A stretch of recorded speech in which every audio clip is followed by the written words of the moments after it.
देखो अभी जो चैप्टर अपना सेकंड है ना, लगा हुआ है,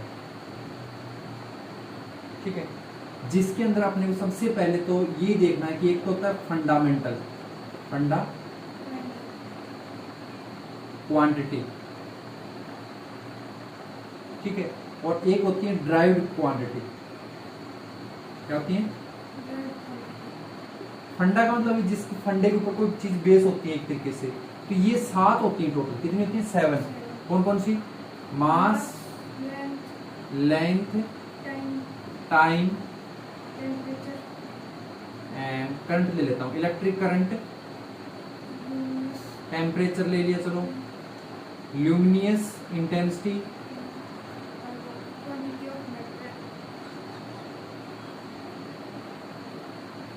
क्वांटिटी ऑफ मैटर। कितनी होगी? होगी ना। तो ये 7 फंडामेंटल क्वांटिटी होती है। उसके अलावा इन्हीं की हेल्प से अपन नई क्वांटिटी क्रिएट करते हैं। जैसे कि मान लो आपने बोल दिया कि सर मैं तो वेलोसिटी बोलना चाह रहा हूँ। क्या बोलना चाह रहा हूँ? तो वेलोसिटी जो है ना, इसका फॉर्मूला क्या होता है? डिस्प्लेसमेंट अपॉन में टाइम। नहीं होता क्या इसका फॉर्मूला? होता है ना। तो ये टाइम तो क्या आ गया आपका? ये देखो। और जो डिस्प्लेसमेंट है ये एक तरीके से क्या होती है? लेंथ। यानी इस वेलोसिटी को हमने इन फंडामेंटल यूनिट से ही बनाया है।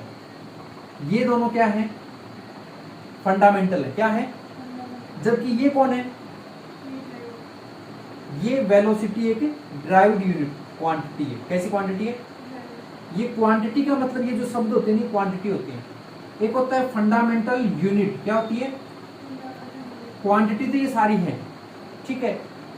और ऐसे वेलोसिटी भी क्या है? एक क्वांटिटी है, लेकिन कौन सी क्वांटिटी है? एक होता है फंडामेंटल यूनिट और ड्राइव्ड यूनिट। जैसे मास की यूनिट क्या होती है? मास को किस में मेजरमेंट करते हैं? केजी में। लेंथ को किस में करते हैं? मीटर में।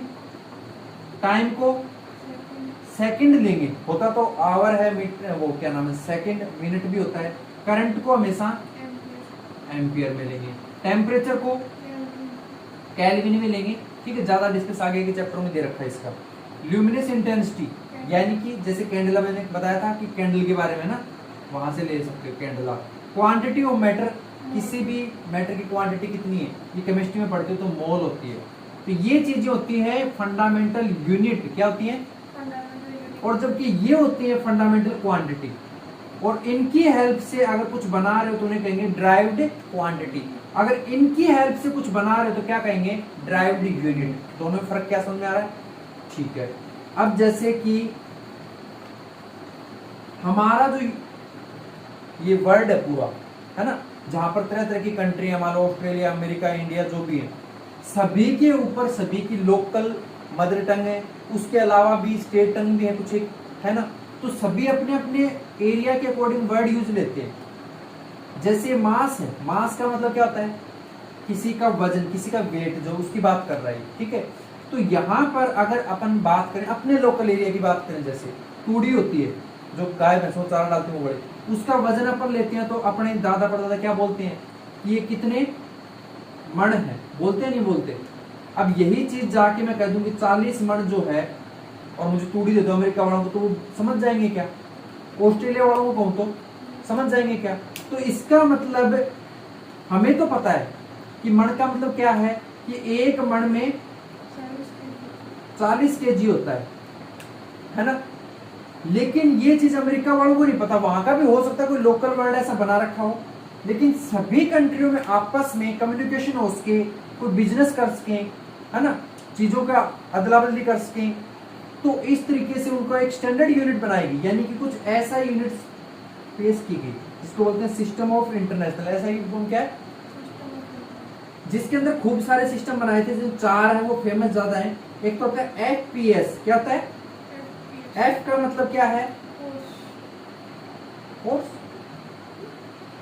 फुट। P का मतलब पाउंडल और S का मतलब सेकंड। समझ गया? एक होता है MKS। क्या होता है?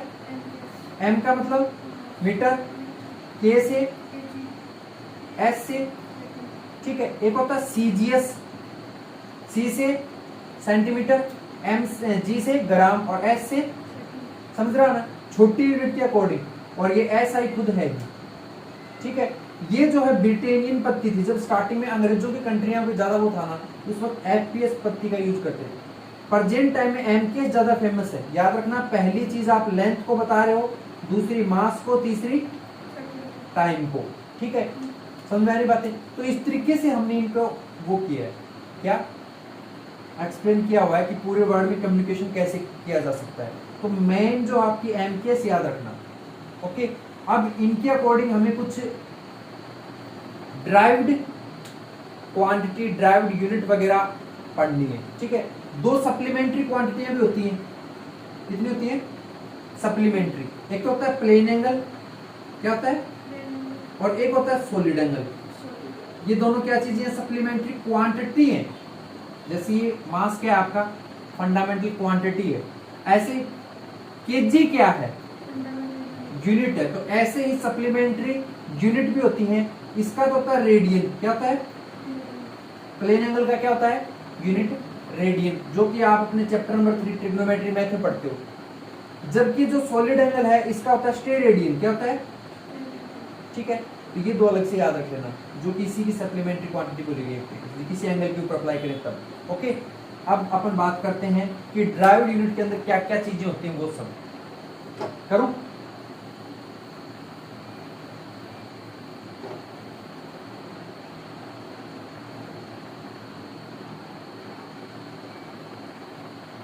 देखो, पहली ड्राइव्ड यूनिट में जो ले रहा हूं, एरिया ले रहा हूं। क्या ले रहा हूं? अगर एरिया से पहले लेनी चाहूं तो मैं ले सकता हूं लेंथ, क्या ले सकता हूं? दूसरी ले सकता हूं ब्रेथ, ठीक है। तीसरी मान लो ले लेता हूं हाइट, चौथी ले लेता हूं एरिया, ठीक है। पांचवी ले लेता हूं वॉल्यूम, फिर उसके बाद में डिस्टेंस, फिर डिस्प्लेसमेंट। यहां से इस तरीके चलता जा रहा हूं। अब मेरी बात समझना, लेंथ जो है इसको आप एल ही तो बोलोगे, बोलते हो नहीं बोलते हो? तो इसमें 1D या 2D या 3D क्या होता है? ये ओनली 1D होगा। लेंथ जो क्या होगा? 1D होगा। किसी चीज को मेजर कर रहे हो एक साइड से, मतलब एक एक्सिस के ऊपर मेजर करोगे, ठीक है, ओके। अब इस लेंथ की यूनिट क्या होती है? ऐसा यूनिट बोले तो मीटर होती है, क्या होती है? ठीक है। ब्रेथ की ब्रेथ भी चौड़ाई होती है, वो भी मेजर करेंगे किसमें? मीटर में करेंगे। तो इसकी यूनिट भी क्या होगी? ये इनकी यूनिट है, ठीक है। हाइट की भी, हाइट भी अपन मेजर करते हैं, मीटर में करेंगे, क्योंकि अभी मैं बता चुका हूं कि आपको एमकेएस को फॉलो करना है, ठीक है ना। तो क्या होगी? मीटर होगी। अब मेरी बात सुनो, एरिया का फॉर्मूला क्या होता है? Length into breadth. अब देखो, लेंथ की यूनिट क्या होती है? मीटर। इंटू ब्रेथ की क्या होती है? तो मीटर स्क्वायर किसकी यूनिट होगी भाई? वॉल्यूम का फॉर्मूला क्या होता है? एल, बी और एच, समझ रहे हो? इसकी यूनिट मीटर, इसकी यूनिट भी मीटर और इसकी यूनिट भी मीटर, यानी कि क्या बना? नहीं आया समझ में? आ गया समझ में? ठीक है। तो ये होती है इनकी यूनिट। डिस्टेंस इसको आप लेंथ बोल सकते हो, डिस्प्लेसमेंट इसको लेंथ बोल सकते हो, एक ही चीज, इसकी मीटर बोल दोगे आप, ओके। डिस्टेंस और डिस्प्लेसमेंट की यूनिट क्या बोल दोगे? दोनों में क्या डिफरेंस होता है आगे के चैप्टर में ज्यादा एक्सप्लेन करेंगे वहां पे, ओके। अब एक चीज आती है इसमें, डायमेंशनल फॉर्मूला। क्या आता है? डायमेंशनल फॉर्मूला, जिसके अंदर आपको क्या करना, हमेशा ऐसे curly bracket, sorry square bracket लगाना है, जिसके अंदर 3 लेटर लेने, मास, लेंथ और आगे और भी ले सकते हैं, पर 7 लेटर ले सकते हैं टोटल। कितने? यानी कि जो 7 फंडामेंटल यूनिट थी ना, तो उनके अकॉर्डिंग अपन मान लो करंट आ गया तो एम्पियर ले लेंगे, या नहीं ले सकते? या फिर और कुछ आएगा तो उनके अकॉर्डिंग वो वर्ड उठा लेंगे। तो अगले साल 12th में हमें देखने को मिलेगा, फर्स्ट चैप्टर के अंदर यहाँ पे ए लगा मिलता है, ठीक है, मतलब इलेक्ट्रिक करंट के अकॉर्डिंग। लेकिन फिलहाल के लिए हमें सिर्फ एमएलटी पे फोकस करना है, ओके। जैसे मैं यहां से देखूं, मैंने लिखा एम, एल और टी, लिख दिया। अब ये बताओ कि लेंथ का कुछ मास होता है क्या? कभी नहीं होता ना, तो इट मींस इसका मास नहीं होता, तो 0। लेंथ में मीटर कितनी बार आया है? तो यहां पर लेंथ के ऊपर 1 लगा देंगे, समझ गए? टाइम कितनी बार है इसमें? तो यहां 0 लगा देंगे। तो इसकी डायमेंशन फॉर्मूला क्या बना लेंथ का? m0 l1 t0।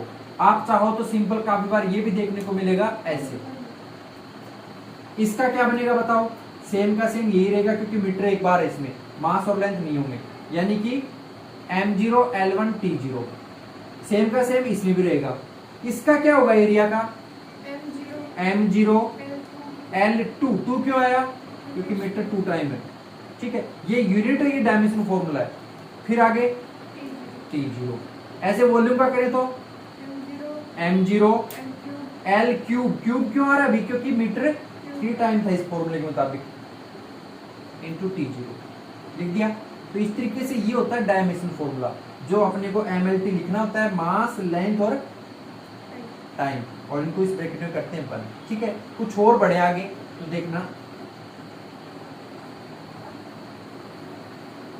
देखो हमें छोटे छोटे फॉर्मूलों से आगे की तरफ बढ़ना होगा, ये इंपॉर्टेंट है। जैसे मान लो मैंने कह दिया डेंसिटी, क्या कह दिया, डेंसिटी का हमें फॉर्मूला पहले याद होना चाहिए। डेंसिटी का फॉर्मूला होता है मास अपॉन में वॉल्यूम, क्या होता है।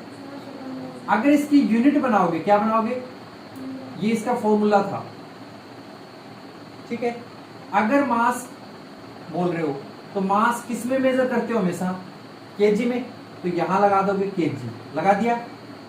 अपॉन में कौन है इसके, अपॉन में वॉल्यूम, वॉल्यूम किस में करते हैं, अभी आपने बताया था वॉल्यूम का होता है LBH यानी मीटर क्यूब, तो इसके नीचे आ जाएगा मीटर क्यूब, आ गया। तो इस तरीके से ये अपन इसका क्या बना दी, केजी पर मीटर क्यूबिक किसकी यूनिट होगी, डेंसिटी। उसके बाद में आगे बात करते हैं इसके डायमेंशन फॉर्मूले की, यानी M, L और T की बात करते हैं। तो इसमें केजी आ गया, कितनी बार आया जी, 1 बार, यानी यहां 1 लगाना पड़ेगा इस बार। अपॉन में कौन है, अपॉन में 3 है, यानी देखो इसको कुछ इस तरीके से लिख दूं मैं, केजी अपॉन में मीटर क्यूब, ऐसे है ना। अब जब मैं ये बात करूं, ये किसके लिए है, मास के लिए, किसके लिए है, जबकि ये जो मीटर क्यूब है ये किसके लिए, लेंथ के लिए, L3 होगा। इस L3 को ऊपर लिखूं तो माइनस का हो जाएगा, यानी L माइनस की 3 आएगी पावर, यहां माइनस, और आगे टाइम है, टाइम नहीं है, 0 लगा दो, समझ गए। तो इस तरीके से ये बनता है। अगला मान लो मैंने ले लिया वेलोसिटी, क्या ले लिया, ठीक है। तो यहां पर इसका फॉर्मूला क्या होता है, डिस्प्लेसमेंट अपॉन में टाइम, पढ़ा है कभी, ठीक है। अब इसकी यूनिट क्या होती है, डिस्प्लेसमेंट का मतलब लेंथ है, यानी कि मीटर होगी, अपॉन में टाइम यानी सेकंड, मीटर पर सेकंड होगी। तो इसकी डायमेंशन फॉर्मूला क्या करूंगा, MLT लिखूंगा, ये M है तो यहाँ M के पावर लगा दूंगा, नहीं, ये मीटर को रिप्रेजेंट कर रहा है और ये मास को रिप्रेजेंट कर रहा है, हमें L के लिए यूज में लेना, दिमाग रखना, ये ऐसी गलतियां एग्जाम में ना हो जाए। यहाँ 0, यहाँ पर 1, यहाँ पर ये ऊपर जाएगा तो माइनस कर देगा, यानी -1 आया समझ में। आप काफी बार इसको ऐसे भी देखने को मिलेगा LT -1, कोई जरूरी नहीं कि ऐसा ही लिखें, ठीक है। उसके बाद में मान लो आप ले रहे हो स्पीड, क्या ले रहे हो, तो क्या होगा इसका फॉर्मूला, डिस्टेंस अपॉन में टाइम।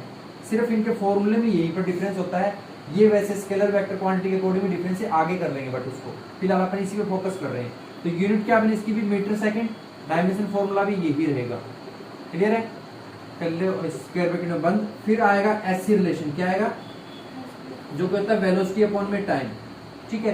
तो इसकी यूनिट क्या बनी, वेलोसिटी की यूनिट क्या होती है, ये देखो वेलोसिटी अपॉन टाइम है ना, इसको मैं v इंटू 1/t लिख सकता हूँ क्या।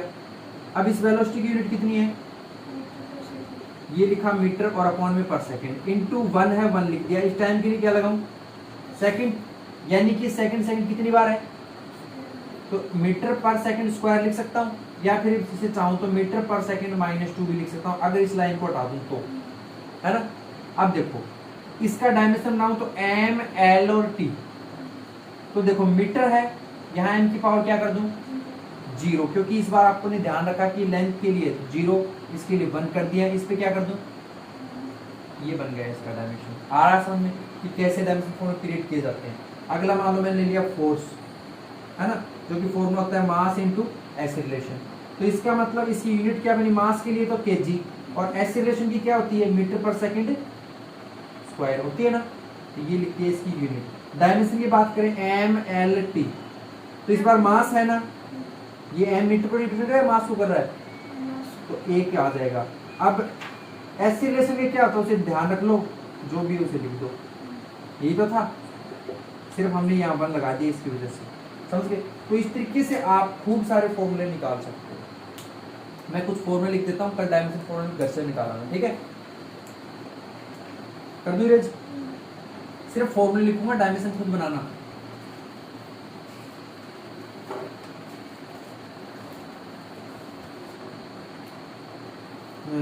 अपना है मोमेंटम, जो कि आपका फॉर्मूला है mass into velocity.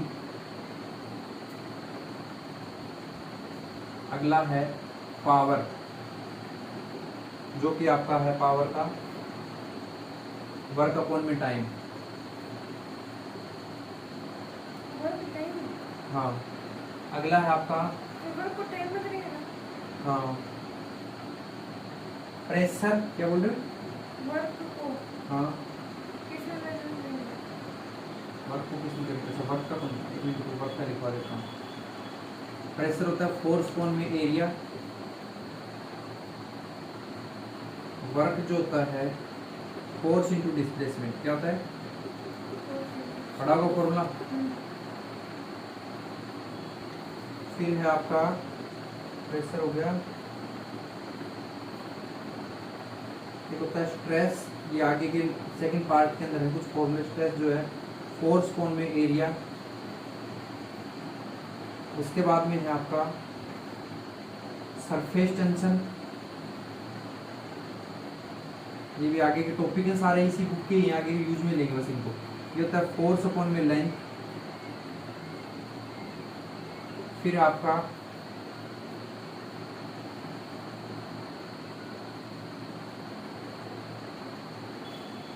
Surface energy, work upon में एनर्जी, सॉरी वर्क अपॉन में एरिया। फिर है आपका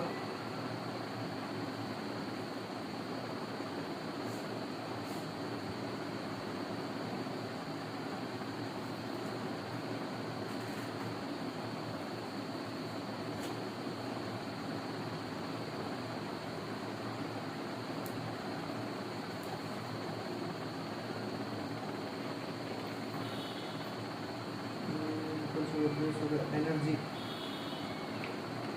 एनर्जी का बनाना भी, एनर्जी वही है वर्क के इक्वल होती है, ठीक है। और फोर्स हो गया, पावर हो गया, मोमेंटम हो,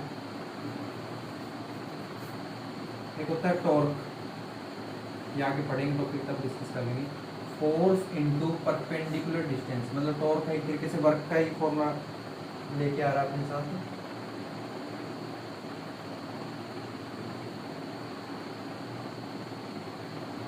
एक और ले लो, ये ले लो आप फोर्स कांस्टेंट, वेलोसिटी ग्रेडियंट ले लो, ये अलग चीज है थोड़ी। वेलोसिटी ग्रेडियंट जो कि आपकी होती है वेलोसिटी अपॉन में डिस्टेंस, वेलोसिटी अपॉन में डिस्टेंस, ठीक है। तो ये कर लाओगे। इनके डायमेंशन फॉर्मूले सब ड्राइवर के लेके आने हैं, यूनिट करके लानी है, ओके। फिर मैं आपको इनका करेक्टनेस, इनके एरर, जो भी आपके आगे के पार्ट में सारे करना सिखा दूंगा। यहाँ पे अगर आप डायमेंशन फॉर्मूला करना सीख सकते हो तो आगे 3 टॉपिक रहेंगे इसी से रिलेटेड। कन्वर्जन सीखेंगे, करेक्टनेस सीखेंगे और डेरिवेशन, ड्राइव करना किसी भी फॉर्मूले। ये 3 टॉपिक सीखने अपने को, इसलिए पहले ये पार्ट स्ट्रॉन्ग करो ताकि वो आगे वाले इजी से आने लग जाए। वो हार्ड नहीं है बिल्कुल, ठीक है। उनके न्यूमेरिकल करेंगे कल।